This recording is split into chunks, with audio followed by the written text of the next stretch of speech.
ایک بھائی نے سوال کیا ہے کہ اگر ایک آدمی تلاوت کے اندر مشغول ہو اور آذان ہونا شروع ہو جائے تو وہ تلاوت کرتا رہے یا تلاوت بند کر کے آذان کا جواب دے۔ دیکھیں، اگر ایک آدمی قرآن کریم کی تلاوت کر رہا ہے اور اذان ہونا شروع ہو گئی تو اسے چاہیے کہ قرآن کریم کی تلاوت کو بند کر دے، اذان کا جواب دے۔ پھر جس وقت اذان کا جواب دے دے اس کے بعد پھر تلاوت کو نئے سرے سے شروع کر دے،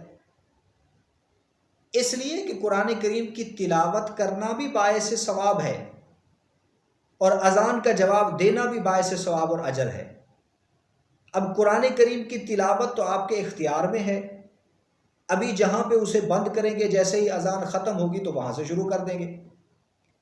لیکن اذان کا جواب دینا، وہ چونکہ مؤذن اذان دے رہا ہے، اگر آپ تلاوت میں لگے رہے، اذان ہو گئی تو اس ثواب سے آپ محروم ہو جائیں گے۔ اس لیے بہتر یہی ہے کہ دونوں ثواب حاصل کریں، تلاوت کو بند کر کے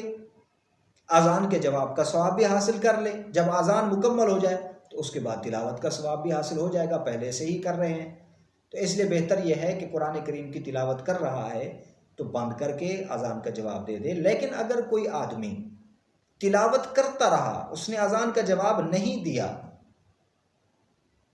تو یہ کوئی اتنا بڑا اس نے جرم نہیں کیا، بلکہ جرم ہے ہی نہیں،